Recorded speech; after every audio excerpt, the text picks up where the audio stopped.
दिसंबर का महीना खत्म होने वाला है और नए साल का आगाज कुछ ही दिनों में हो जाएगा।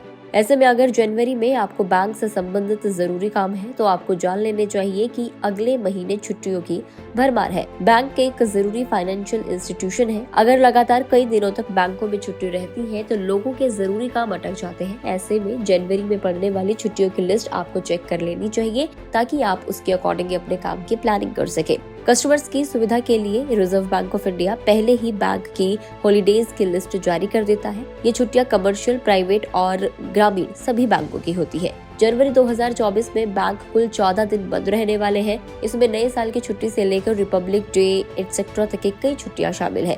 इसके साथ ही इसमें दूसरे और चौथे शनिवार के साथ ही रविवार की छुट्टी भी शामिल है। तो चलिए पूरी लिस्ट जानते हैं कि 2024 के पहले महीने जनवरी में बैंक कब कब बंद रहेंगे। सबसे पहला 1 जनवरी 2024 को बैंक की छुट्टी रहेगी। नए साल के दिन आइजोल, चेन्नई, गंगटोक, इम्फाल, ईटानगर, कोहिमा और शिलांग में बैंक बंद रहेंगे। इसके बाद 7 जनवरी को संडे है तो पूरे देश में बैंकों की छुट्टी रहेगी। 11 जनवरी को मिशनरी दिवस के दिन आइजोल में बैंक बंद रहेंगे। उसके बाद 13 जनवरी को दूसरा शनिवार पड़ रहा है, इस वजह से बैंकों की छुट्टी रहेगी। 14 जनवरी को संडे है, पूरे देश में बैंक बंद रहेंगे। उसके बाद 15 जनवरी को पोंगल, तिरुवल्लुवर दिवस, मकर संक्रांति, माघ बिहू के कारण बेंगलुरु, चेन्नई, गंगटोक, गुवाहाटी और हैदराबाद में बैंक बंद रहेंगे। उसके बाद 16 जनवरी को तिरुवल्लुवर दिवस के कारण चेन्नई में बैंक बंद रहेंगे। उसके बाद 17 जनवरी को फिर से चेन्नई में बैंकों की छुट्टी रहेगी। 21 जनवरी को संडे है, बैंक बंद रहेंगे।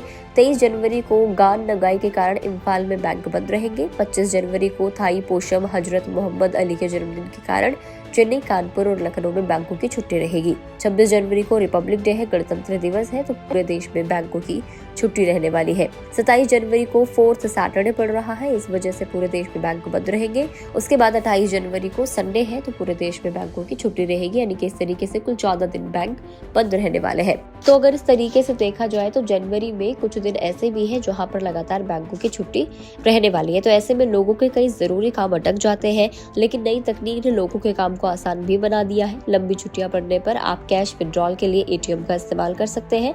वहीं एक अकाउंट से दूसरे अकाउंट में पैसे ट्रांसफर करने के लिए आप UPI, net banking, mobile banking का यूज कर सकते हैं, क्योंकि जब बैंकों की छुट्टी रहती है लेकिन ऑनलाइन आप सारे काम कर सकते हैं।